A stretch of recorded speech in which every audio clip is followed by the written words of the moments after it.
J'en ai marre. Ça fait 2 matchs que on joue pas sérieusement quoi. La stratégie de Dédé, c'est vraiment ce qu'il y a de pire à faire. Parce que, comme je vous l'avais dit en fait dans l'autre vidéo, c'est ce qui pouvait marcher avant, mais c'est ce qui marche plus à l'heure actuelle. Parce qu'à côté, l'Islande, ils ont fait un excellent match. Pourquoi? Parce que en première mi-temps, ils se sont donnés. Et en deuxième mi-temps, ils sont aussi encore plus donnés. Et le problème dans tout ça, c'est qu'ils se sont donnés plus que la France. Et la France, c'est pas normal. Euh, Comparé à toutes les dernières années qu'on a eues jusqu'à maintenant, la France a toujours réussi à se sortir des situations un petit peu.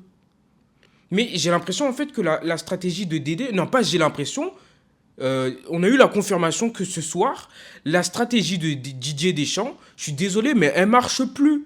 Et encore une fois, quand l'immigré parisien il disait oui, il se donne, il commence à jouer réellement que à la deuxième mi-temps, je suis d'accord. Je suis totalement d'accord. Et le pire dans tout ça, c'est que c'est vrai, j'aurais aimé avoir tort, mais c'est vrai. Et ça commence à sérieusement me faire yesh. Parce que, bon, après, moi, tu vois, je suis français. Je suis français, ok, mais je suis aussi congolais. C'est-à-dire, on va guetter un petit peu le match du Congo, ok. Mais pour revenir à la France, ça me fait chier de ouf. Parce que la France, elle affichait pas un niveau comme ça à la base, hein. Même avec les remplaçants ou des équipiers qui étaient blessés. Équipe blessée ou pas, normalement, le niveau est censé être, je sais pas comment dire, équivalent. On peut avoir le même exemple du PSG. Au PSG, quand il y a les principaux main caractères qui sont plus là, qui sont blessés, eh ben, l'équipe B, ils ont un niveau équivalent. Du coup, ça fait qu'on ressent même pas la différence. Et normalement, en France, on a affiché un niveau qui est tellement haut que c'est censé être ça tout le temps. Mais c'est même pas le cas parce que Dédé, il refuse d'avancer. Après, peut-être, oui, bien sûr, là, je parle avec l'émotion. Peut-être, oui, Dédé, c'est peut-être, c'est un coach, comme je disais dans l'autre vidéo, et il sait ce qu'il fait, il a sa propre stratégie, et peut-être c'est une stratégie qu'on comprendra après, mais qu'on comprend pas encore. Mais pour l'instant, on voit pas de résultat.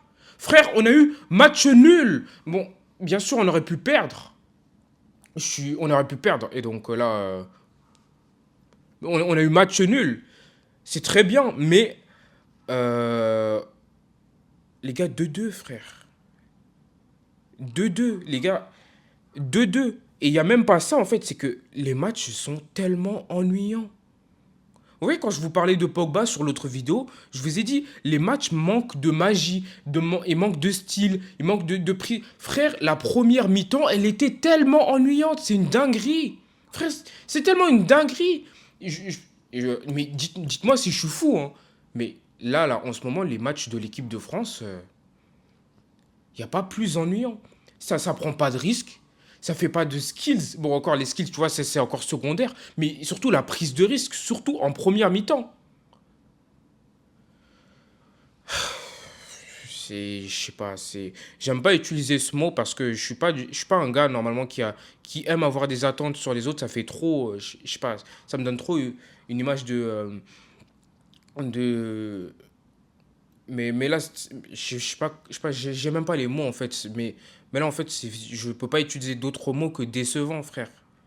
Puisque on est l'équipe de France et là, tu le sens un petit peu que c'est touché dans mon ego. C'est touché dans mon ego de dire que c'est l'équipe de France. Mais les gars, je sais pas là, je sais vraiment pas là. Le prochain match contre l'Ukraine, avec le niveau qu'on affiche, je ne saurais même pas vous dire si. Normalement, tu vois, normalement, on a une petite idée, on a des petites statistiques qu'on se fait avant un match. Là, je serais pas en moyen de vous dire si. Déjà, je sais même pas si ça va être après ou avant la trêve. Si c'est avant la trêve, en tout cas, je serais pas en moyen de vous dire si on va gagner ou pas. Je vous mens pas, c'est vraiment chaud. Le problème, c'est que les joueurs, en fait, ils ont pas la dalle. Ou alors qu'ils ont la dalle, mais que quand ils voient qu'ils sont dans la merde. Et c'est là où tu peux voir le contraste avec le PSG. Et bien sûr, faut pas les comparer, mais moi je le fais. Le PSG, en fait, c'est tout le monde a un niveau équivalent et tout le monde donne tout ce qu'il a à 200%, voire 1000% du début à la fin. Et c'est ça le problème. C'est qu'en équipe de France, on va la jouer chill dès le début. Et c'est pas le but, justement. Le but, c'est d'impressionner l'adversaire. Même pas d'impressionner, c'est de marquer et de sécuriser des buts dès la première mi-temps. Et une fois que tu as marqué ces buts et que tu les as sécurisés, eh ben, pour la deuxième mi-temps, tu fais en sorte que l'équipe adverse ne marque pas, quitte à jouer le temps de la montre. Et en équipe de France, c'est pas ce qu'on fait. C'est ça, en fait, le problème, c'est que la stratégie de Didier Deschamps, c'est ce qui marchait auparavant. Mais comme je vous l'ai dit, j'ai l'impression que Didier, soit c'est moi qui suis fou, et dans ce cas-là, si c'est moi qui suis fou, ok, dans ce cas, j'accepte, je suis fou, mais c'est ce qui marchait avant. C'est plus ce qui marche maintenant, parce que le football, depuis 2018, ou depuis même, mais je suis un ouf, moi, depuis 2000, c'était quand déjà? La dernière Coupe du Monde, depuis 2022, le football, il a encore une fois énormément évolué. On n'a plus besoin de s'appuyer que uniquement sur un seul joueur pour... on l'a prouvé avec le PSG, on n'a plus besoin de s'appuyer uniquement sur un seul joueur pour faire changer tout un match. Le collectif, ça peut primer sur le talent. Là, actuellement, là, dans le foot actuel, le PSG a prouvé que le collectif comptait beaucoup plus que le talent. Et c'est normal, le foot, c'est un sport qui se joue à 11. Mais là, dans ce débrief, je suis désolé, mais c'est là où tu te rends compte que bah, le kicks, il est important. Il y a beaucoup de gens qui vont le critiquer, il y a des gens qui seront des haters, mais au bout d'un moment, faut voir la... faut être réaliste, quoi.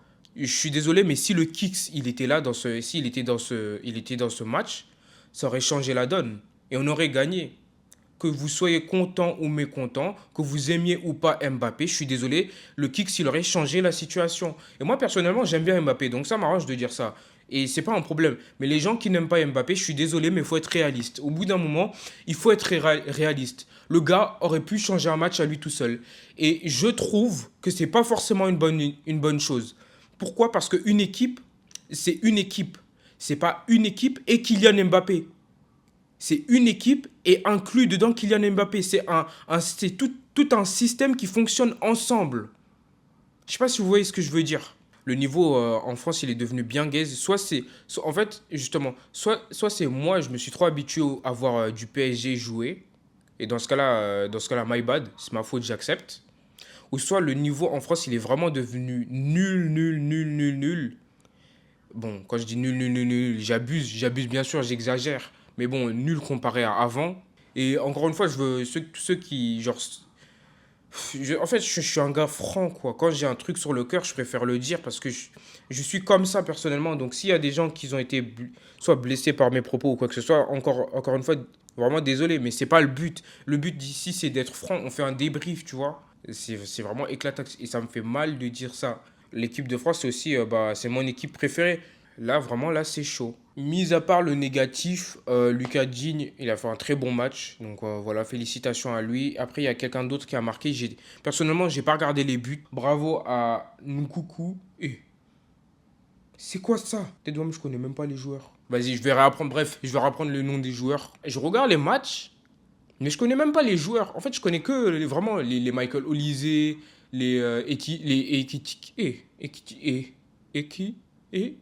Indebenying. Bref, je connais les têtes d'affiche, quoi. Mais pour vous dire à quel point je suis débranché cette année, mais ne vous inquiétez pas, de toute façon, ça va revenir. Plus je vais regarder, plus je vais apprendre. Et voilà, quoi. Le but, c'est pas de faire un truc parfait dès le début, c'est d'apprendre en même temps et de réajuster le tir. Comme un tir en lucarne, quoi. Si ça, c'est pas beau, ah là, on est bien. Donc, le prochain match, c'est contre l'Ukraine. Je sais même pas c'est quand, je vais vérifier. Bref, dans tout cas, là, je crois que c'est en novembre. On a intérêt à se ressaisir. Parce que là, le niveau actuel, il fait peur. Il fait vraiment peur.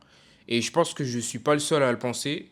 Surtout que les matchs, en fait, c'est surtout en première période, on se fait yesh. Et en deuxième période, on commence à se réveiller. Et honnêtement, ce schéma, et j'ai peur. En fait, si je vous dis ça, c'est surtout parce que j'ai peur. Ça me fait yesh, mais avant tout, j'ai peur. Ça me fait flipper, quoi. Moi, je veux pouvoir écraser l'équipe de Messi, écraser l'équipe de Ronaldo. Bien sûr, Ronaldo, c'est le GOAT et j'aime beaucoup. Mais je veux pouvoir écraser cette équipe avec ces deux équipes avec l'équipe de France. Mais si on continue de garder ce niveau, ça va peut-être pas être possible cette année. Et dans ce cas-là, c'est chaud. Après, comme je vous ai dit, moi, on va faire un débrief. Je crois même on va faire un react au match de la RDC. Ah, Congo. Bon, mon gars, tu connais, je suis français-congolais. Je crois que ça va être bien drôle. Je sais, on n'est pas trop chaud. Mais tu connais, faut garder la foi, non? Voilà, j'espère que ça va vous plaire. Le roi des pirates, ce sera moi. Ah, ah. D'ici là, prenez soin de vous. Skibidi Dop. Skibidi Toilette.